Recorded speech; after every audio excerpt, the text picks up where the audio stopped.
Tere siit Euroopa Parlamendi Strasbourgist on rõõm kõiki tervitada. On 12. märtsi õhtupoolik kell 4 kohaliku aja järgi. Eestis on juba kell 5, nii et inimesed peaksid saama töölt koju.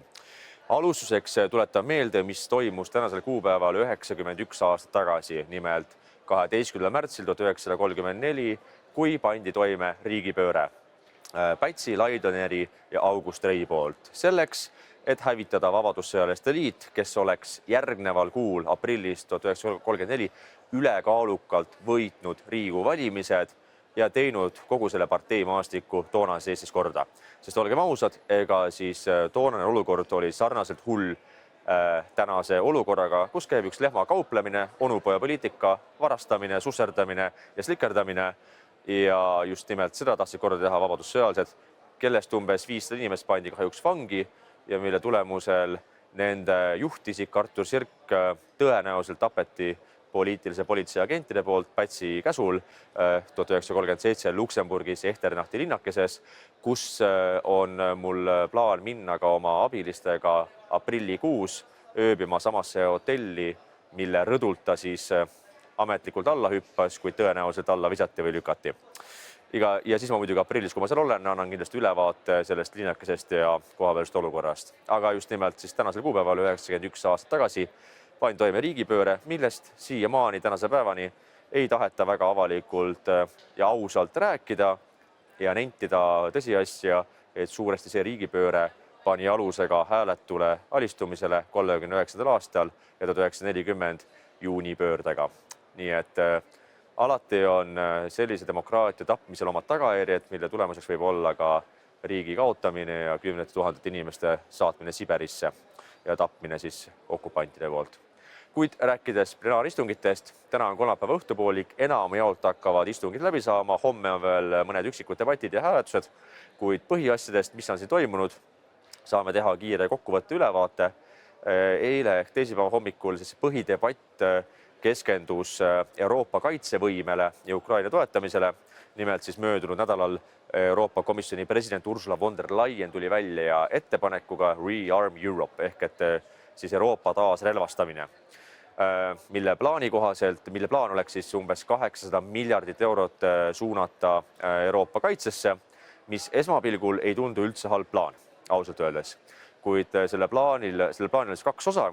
Nimelt 8 miljardist 150 miljardit läheks otse Euroopa kaitsevõimesse, kas näiteks piiride väljaehitamine, infrastruktuur, luure võimekuse tõstmine Euroopas laiemalt ja umbes 650 miljardit eurot antakse võimalus liikmesriikidel laenata. Ehk et Euroopa Komisjon võtaks hiigellaenu, mis tähendab tegelikult rahatrükki ja siis liikmesriigid saaksid läbi Euroopa Komisjoni laenata endale sobiva summa, ma ei tea, miljard, 10 miljardit, 20 miljardit, mis ei läheks siis eelarvereeglite alla, ehk et eelarvereeglid lõdvendati, et siis erakorralised kaitsekulud ei ajaks lõhki eelarve piiranguid, mis on Euroopa Liidus sätestatud ja siis, et ka nüüd Euroopa Liidu liikmesriigid saaksid laenata läbi Euroopa Komisjoni madalama intressiga laenu, mis sinest ei ole ka halb plaan, et kui riigid tahavad laenu võtta, saavad seda teha madalama intressiga ja need ei lähe eelarvepiirangute alla. Ei ole halb plaan, aga see, kas nüüd riigid seda kasutavad, omaette küsimus. Holland juba teatas eile vist või üleeile, et Holland selles plaanis osaleda ei soovi. Kindlasti on veel Lääne-Euroopa, Lõuna-Euroopa riik, kes ütlevad, et nemad ei taha laenu võtta kaitsekulude tõstmiseks. Ja see on ka inimlikult arusaadav, sest et nagu me ikka peame nentima, et väga kaugematel maadel on teistsugune arusaam julgeolekust ja ilmselgelt nad ei saagi ega ei peagi ju 100% mõistma seda julgeolekupilti, mida meie näeme Eestis või mida nähakse Lätis, Leedus, Soomes, Poolas. Nii nagu meie ei näe Kreeka tunnetust Türgisse või itaalaste muret Lampedusa saarele saabuvate immigrantide pärast. Need ongi erinevad riigid. Aga see, et see võimalus riikidel on olemas, ei ole halb plaan. Aga debatt oli seinast seina, seal oli hulle, oli mõistlikke mõtteid, see oli ikkagi nii vasak kui paremast, kõige äärmisest servast. Inimesed muidugi rääkisid seda, et mismoodi tuleb rahu tagada, tuleb rahu kokkulepet teha, mitte sõdida. See oli selline infantiilne jutt nagu Neville Chamberlain 1938 tegi diili Hitleriga, et nüüd on Euroopas rahu tagatud, kuid aasta hiljem läks lahti juba teine maailmasõda, nii et miljonid tapeti. Ja umbes sarnast retoorikat räägivad siin vasak ja parema kõige äärmise serva esindajad, et Venemaaga tuleb kokkulepe teha, Ma olen muidugi vaadanud, et seda juttu räägivad ka mingid sotsiaalmeedias kõvad kommentaatorid, julgeolekueksperdid, tarkpead, kes räägivad, et tühja see Ukraina, parem teeme rahu kokkuleppe, ärme sõdi. Et noh, eks neid on, ütleme, tõesti rumalukesi, kes seda juttu ise päriselt ka usuvad ja muidugi ka kasulik agente, kes ilmselgelt üritavad siis avalikku arvamust kujundada selle narratiivi järgi, et tegelikult Venemaa on hea sõber, aga meie oleme kõik pahad, kes ei taha siis hea naaberlikult läbi saada. Noh, see on umbes sama asi nagu mõni Riigikogu liige nagu Varro Vooglaid või mõned veel seal räägivad, et Eesti peakski võtma ikka hea naaberlike suhete suuna ja hästi läbi saama, mitte siis tüli norima. Et noh, see lihtsalt, sellised seisukohad eiravad reaalpoliitikat, eiravad ajalugu, ajaloolisi kogemusi ja noh, see eirab üleüldse ka sellist, ütleme, nagu common sense'i, nagu ütlevad britid, et common sense on siiski see, et olgu selle Venemaa riigi nimi, mis ta on imperialistlik, ilmselgelt meie oleme nende mõjusfääri tahetud tagasi nende poolt ja seal meie huvid ristuvad, sest meie ei taha nende mõjusfääris olla. Nii et see on olnud meil sajandeid kestev võitlus selle eest, et millisesse mõjusfääri või millile poolele me kaldume. Ja see on ka Venemaa ambitsioon täna täiesti ametlikult, avalikult olnud. Nad ei ole loobunud mitte üheski oma eesmärgiks, milleks on olnud Ukrainas valitsuse väljavahetamine, nende nii-öelda neutraliseerimine, nende kaitsevõime hävitamine, et neil võib olla ainult piiratud väikene sõjavägi. Samamoodi nende ametlik eesmärk on olnud see, et NATO peaks minema tagasi 97. aasta piiridesse, ehk et kogu Ida-Euroopast peaks riigid NATOst välja visatama.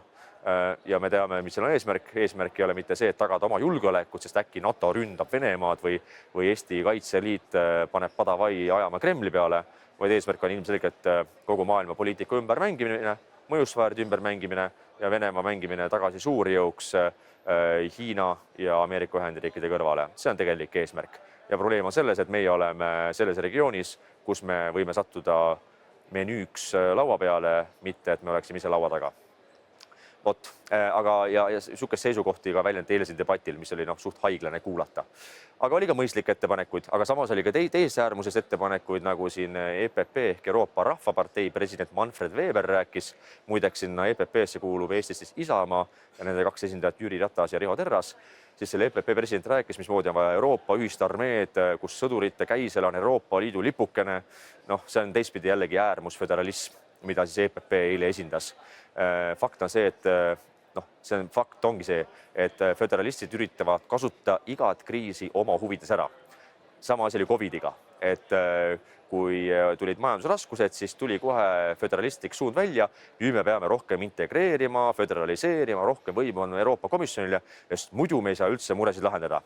Sama asi on praegu julgeolekuga, et üritatakse jälle föderaliseerida, kuid ma loodan siiralt ja ma arvan, et ega see väga hästi läbi ei lähe, sest kaitseküsimustes on siiski liikmesriigid väga tugevalt suunatud oma enda riiklikele huvidele. Küll aga mida peaks Eesti tegema, loomulikult me peaksime rohkem siis ühtlustama kaitsehankeid, sõjaväelisi väljaõppeid Läti, Leedu, Poola ja Soomega, sest meie piirkonna huvid on täpselt samad, meie julgeoleku hinnang on sama, meie arusaam Venemaa olemusest on sama. Ja kui näiteks 5 riiki, Baltikum pluss Poola, Soome kokku panna, siis me räägime ikkagi umbes siin circa ligi 60 miljonist inimesest regioonis, kes elavad. Kui paneme Rootsi veel juurde või mõned teised riigid, siis on veel rohkem. Nii et see on juba väga tugev kaitsevõime, mida niisama murda on võimatu. Aga selleks me peaksime tõesti, selleks peaks tänane Eesti valitsus reaalselt tulema plaaniga välja, et me tahame ühe laua taha tuua Soome, Läti, Leedu ja Poola, ka Rootsi, et teha oma julgeoleku sfäär, oma julgeoleku kokkulepe, et me suudame opereerida iseseisvalt oma riikide vahel, kui mingi oht meid ähvardab. Vot, igastahes selline debatt oli, väga põnev oli. Siis olid hääletused, mõned suht mõttetud hääletused. Täna olid hääletused näiteks dokumente raportite üle, mis räägivad siis Euroopa kaitsevõimest, Ukraina toetamisest, suhteliselt mõistlikud paberid, natuke seal mingite föderalistliku jama oli ka sees, aga üldpildis oli selline tasakaalukas ja mõistlik. Ja siis täna toimus meil ka raadiodebatt Vikerraadio reporteritunnis, nimelt siis ajakirjanik Arp Müller tuli Strasbourgi, kuhu ta ikka tuleb iga mõne kuu tagant, et teha siit siis debatt. Tänases debatis osalesid peale minuga Sven Mikser, Jüri Ratas ja Urmas Paet. Noh, põhiteema oli loomulikult Euroopa kaitsevõime, miks Euroopa on aeglane, miks pole varem midagi tehtud, miks siis alles nüüd eile Ursula von der Leyen rääkis oma suures kõnes, et nüüd me oleme ärganud, et Venemaa vastu saab ainult jõuga, me peame tegutsema. Ja noh, selles raadiodebatis ma ka tuletasin meelde, et vabandust, et Saksamaa kaotas ajateenistuse aastal 2011, kui Saksamaa valitsuse kabinetis oli ka Ursula von der Leyen ise ja kogu see Bundeswehri hävitamine toimus Angela Merkeli juhtimisel. Et seega, kui täna nagu need samad inimesed, kes on suuresti süüdi Euroopa kaitsevõime, näiteks eelkõige Saksamaa kaitsevõime hävitamises, tulevad rääkima 180 kraadi teistsugust juttu, siis see lihtsalt on õõnes, see ei ole usutav. Ehk et need inimesed, kes on ise vastutavad ja süüdi selles jamas, nad ei peaks olema Euroopa Komisjoni presidendid ega kuskil mingi juhtimispuldi juures, vaid nad peaks olema kas erasektoris, pensionil või isegi mõndade kriminaalsete tegudest vangis. Aga täna me oleme olukorras, kus jama tekitajad on ise justkui siis lahenduste väljapakkujad. Aga kõigest sellest saate ka järgi kuulata Reporteri tunni siis debatis. Kes ei kuulanud, siis saab minna Vikerraadio kodulehele ja kõik see on järele kuulatav väga kenasti. Homme ehk neljapäeval tulema tagasi taas Eestisse rõõmsalt, et olla nädalavahetus Eestis. Kevad on saabumas, loodame, et see teeb tuju kõigil paremaks. Eestis olukord iseenesest ei ole midagi palju paremat. Mul on küll natukene hea meel, et sotsialistid visati Eesti valitsusest välja, sest et ei ole kahjulikumat elementi ausalt kui ikkagi üks korralik sots, kes on punane ja vasakpoolne. Aga kas sellest läheb midagi Eestis paremaks? Ilmselgelt ei lähe. Ehk et Reformierakonna teerull jätkub. Ja lootust paremale tulevikule on väga raske näha. Esimene lootus, mis saab tekkida, on ehk oktoobris kohalikel valimistel, kui valijatel on võimalik karistada Reformierakonda, Eesti 200 sotse ja kogu seda kampa, kes on konkreetselt süüdi täna nendes tohutus maksutõusudes, inflatsioonis, inimeste vaesumises, demograafilises kriisis, julgeolekukriisis. Kohalikud valimised ei muuda küll Stenbocki maja peremeest, aga see annab vähemalt selge signaali, et ühiskond ei ole sellega nõus, ei ole sellega rahul ja et ühiskond ja inimesed ei anna alla, ei löö käega, ei loobu, sest me kõik ju räägime ikkagi Eesti riigi ja rahva tulevikust. Ja sellepärast tuleb meil kõigil pingutada. Kohtume umbes taas nädala pärast Brüsselist Euroopa Parlamendis, seniks aga jõudu jaksu kõigile ja liituge Keskerakonnaga ja toetage loomulikult Keskerakonda ka rasketel aegadel selleks, et Keskerakond saaks toetada teid. Aitäh!